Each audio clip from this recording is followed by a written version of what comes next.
ಏಯ್ ಷಣ್ಮುಗ, ತಲೆ ಕೆಟ್ಟವ್ರ ಥರ ಆಡ್ಬೇಡ. ನೀನೀಗ ಮಚ್ಚ ತಗಿಲಿಲ್ಲ ಅಂದ್ರೆ ನನಗೆ ಕೆಟ್ಟ ಕೋಪ ಬರುತ್ತೆ.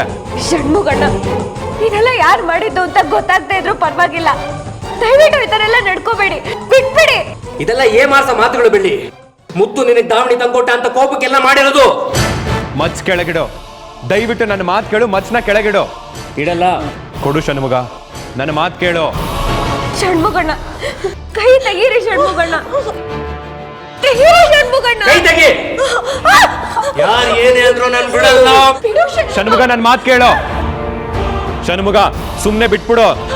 ಮಾವ, ಮಾವ.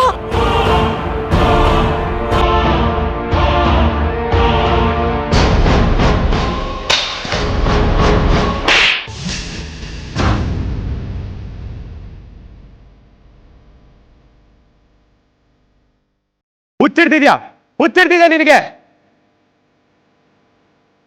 ತಲೆಯಲ್ಲಿ ಬುದ್ಧಿ ಇರೋರು ಯಾರಾದ್ರೂ ಈ ರೀತಿ ಕೆಲಸ ಮಾಡ್ತಾರ?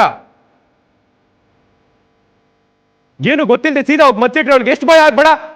ನೀನು ಭಯಕ್ಕೆ ಒಪ್ಕೊಂಡಿರ್ತಾರ ಅವಳು.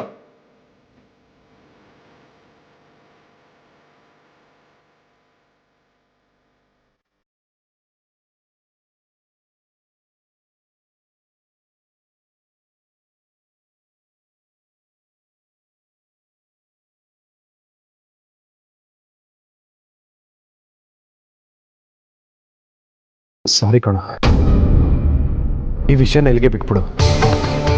ಈ ವಿಷಯನ ಪೊಲೀಸವ್ರಿಗೆ ಹೇಳೋಣ, ಅವರೆಲ್ಲ ನೋಡ್ಕೊಳ್ತಾರೆ. ನೀನು ಅದ್ರ ಬಗ್ಗೆ ತಲೆ ಕೆಡಿಸ್ಕೊಬೇಡ. ಮೊದಲು ಇಲ್ಲಿಂದ ಹೋಗೋಣ, ಹೇಳಿ. ಮುತ್ತು, ನೀನ್ ನಾಲ ಕೊಡಿಯೋ ಸಾಯಿಸೋ ನನ್ನ ಯೋಚನೆ ಇಲ್ಲ. ಆದ್ರೆ ಇದೆಲ್ಲ ಮಾಡಿರೋದು ಮಾಯಾನೆ ಅಂತ ನನ್ನ ಮನ್ಸು ಹೇಳ್ತಾ ಇದೆ. ನನಗನ್ಸುತ್ತೆ ಮಾಯಾ ಅಲ್ಲ ಅಂತ. ಕೇಳ್ತೀಯಾ? ನೀನ್ ಹೇಳೋದನ್ನೆಲ್ಲ ನಂಬಕ್ಕ ನಾವಿರೋದು. ಸುಮ್ನೆ ಯಾವಾಗ್ಲೂ ಮಾಯನ್ನೇ ಟಾರ್ಗೆಟ್ ಮಾಡ್ತೀಯಾ? ಇದೆಲ್ಲ ಯಾಕೋ ಸರಿ ಇಲ್ಲ. ನಿನ್ಗೆ ಕರೆಕ್ಟ್ ಆಗಿ ವಿಷಯ ಗೊತ್ತಿರ ಮಾತಾಡು, ಇಲ್ಲ ಅಂದ್ರೆ ಇಲ್ಲಿಂದ ಹೊರಡು. ಸಾಕ್ಷಿ ಆಧಾರ ಬೇಕಲ್ಲ, ತರ್ತೀನಿ. ಮುತ್ತು, ಇನ್ 8 ಗಂಟೆಯಲ್ಲಿ ಮಾಯಾನೆ ಇದಕ್ಕೆಲ್ಲ ಕಾರಣ ಅಂತ ನಿರೂಪಿಸಲಿಲ್ಲ ಅಂದ್ರೆ ನನ್ನ ಹೆಸರು ಷಣ್ಮುಗನೇ ಇಲ್ಲ ಕಣ. ಒಂದ್ ವೇಳೆ 8 ಗಂಟೆ ಒಳಗೆ ಪ್ರೂವ್ ಮಾಡೋಕ್ಕಾಗದೆ ಸುಮ್ಮನೆ ನನ್ನ ಮೇಲೆ ಆರೋಪ ಹೊರಿಸ್ತಿದ್ಯಾ ಅಂತ ಆದ್ರೆ ಏನ್ ಮಾಡ್ತೀಯಾ?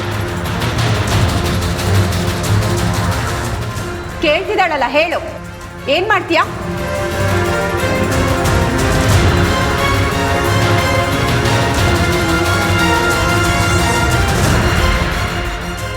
ಇನ್ನು 8 ಗಂಟೆ ಒಳಗೆ ಪ್ರೂವ್ ಮಾಡಕ್ಕಾಗಿಲ್ಲ ಅಂದ್ರೆ ಒಂದು ಕ್ಷಣ ಈ ಮನೇಲಿರಲ್ಲ. ಈ ಊರ್ ಬಿಟ್ಟು ಹೋಗ್ತೀನಿ. ಮಾಯನ್ ಕಾಲಿಗೆ ಬಿದ್ದು ಕ್ಷಮೆ ಕೇಳಿ ಹೋಗ್ತೀನಿ.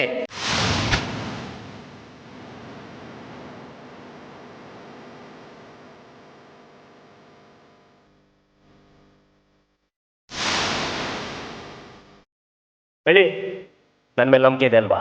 ಈ ಅಣ್ಣನ ಮೇಲೆ ನಂಬಿಕೆ ಇದೆ ಅಲ್ವಾ? ನಿನಗೆ ಅವಮಾನ ಮಾಡಿದವ್ರು ಯಾರು ಸರಿ ಕರ್ಕೊಂಡ್ ಬಂದು ನಿಲ್ಲಿಸ್ತೀನಿ.